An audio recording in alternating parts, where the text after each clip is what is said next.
현대 사회를 살아가다 보면 일이나 사람들 관계에서 크고 작은 사건들이 발생하게 되는데요.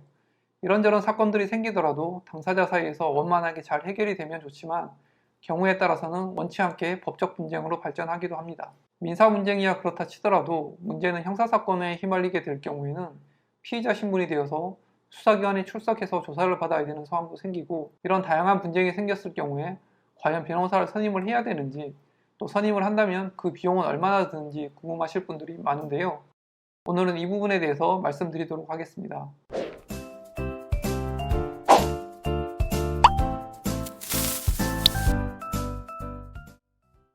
첫 번째로 우선적으로 확인해야 할 것은 변호사를 과연 선임해야 하는지 아닌지 정확한 구분이 필요합니다.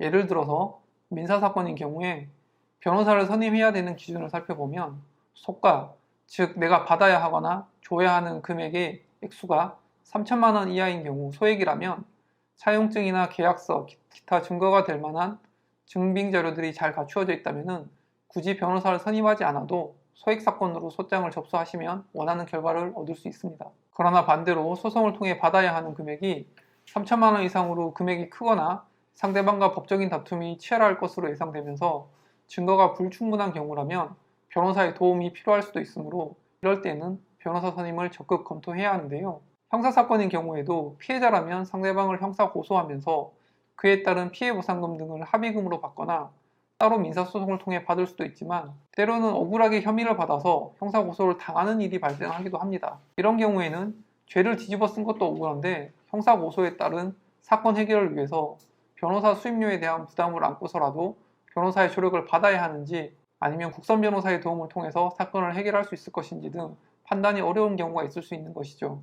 요즘은 불구속 수사 원칙이 확립되기는 했지만 그래도 고소 내용이 생명, 신체에 대한 위해이거나 고액의 재산 범죄인 경우에는 수사 단계에서 구속될 수도 있고 재판 결과 실형을 선고받을 수 있는 상황일 수도 있기 때문에 가능한 초기부터 변호사를 선임해서 신속히 대응해 처벌 수위를 낮추거나 집행유예 또는 벌금형을 받을 수 있도록 해야 합니다. 불구속 수사의 경우 수사 단계에서는 국선 변호인이 선정되지 않기 때문에 자신이 억울하게 혐의를 받고 있다면 초기부터 법률 전문가의 도움을 받는 것이 필요합니다. 그렇다면 형사사건의 경우에 변호사 선임 비용은 얼마나 될까요? 변호사 선임 계약은 사인 간의 계약이기 때문에 전적으로 당사자들에게 맡겨져 있습니다. 사건의 경중, 난이도, 투입되는 시간과 비용, 무죄 주장 여부, 변호사의 능력과 경력, 이런 여러 가지 요소에 따라서 선임 비용은 그야말로 천차만별이라고 할 것입니다. 형사사건으로 변호사를 선임할 경우 굳이 무작정 전관 변호사를 찾는다거나 하면서 과도한 비용을 지출하기보다는 사건의 난이도에 따라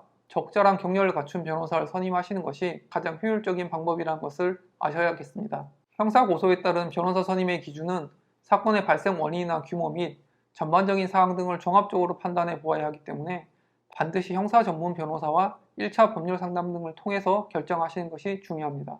일반적으로 간단한 형사사건의 경우 통상 변호사 선임료는 500만 원을 기준점으로 하고 있다고 보여집니다. 이를 기준으로 사건의 난이도와 변호사의 경력 등에 따라서 증감된다고 보시면 될 것 같습니다. 소송 같은 경우 첫 단추가 잘못 끼워지면 뒤로 갈수록 사건이 어려워질 수 있기 때문에 무조건 저렴한 수임료만 내세운다거나 정관이라고 하면서 터무니없는 비용을 제시하는 것보다는 처음부터 합리적인 선임 비용으로 성실하게 사건을 진행해 줄 수 있는 변호사인가 하는 부분을 꼭 체크해 보시기 바랍니다. 여건이 되시면 민사와 형사를 동시에 진행하시는 것이 가장 신속하게 분쟁을 종결할 수 있는 방법이긴 합니다. 하지만 형사사건으로 먼저 고소를 당하면 채무자 입장에서 경찰서에 출석해서 조사를 받는 부담이 있기 때문에 조사를 받는 것과 동시에 합의를 하자고 나올 수가 있습니다. 그렇다면 따로 민사소송이 필요 없는 상황이 발생하기도 하는 것이죠. 하지만 채무자들이 대부분 형사고소를 당할 정도까지 갔다라면 임의로 합의를 할 가능성이 그렇게 높다고 보기는 어렵다고 할 것입니다. 그래서 가능하다면 민사와 형사는 동시에 진행을 하는 것이 신속하게 분쟁을 종결하는 방법입니다. 형사 전문 변호사를 선임하는 팁이라고 한다면 그 변호사가 어떤 사건들을 주로 다뤄왔는지를 보시는 것이 중요합니다. 홈페이지나 블로그나 인스타그램 등을 통해서 많은 광고들을 하고 있는데요. 단순히 광고에 혹하기보다는 실제 상담을 통해서 어떤 사건들을 주로 하셨는지 확인하는 것이 중요합니다. 그리고 사건의 난이도에 따라서 적정한 변호사를 선임하는 것이 가장 중요한데요. 자백하는 사건에 있어서 정관 변호사를 구한다거나 이러면서 과도한 비용을 지출할 필요는 없습니다. 하지만 내가 억울한 일을 당해서 반드시 무죄를 받아야 한다면 무죄 변론 경험이 많은 변호사를 선임하는 것이 가장 좋겠죠. 보통 변호사 선임 계약서를 보면 변호사가 사건에 착수한 경우에는 선임료를 돌려주지 않는다라고 보통은 되어 있습니다.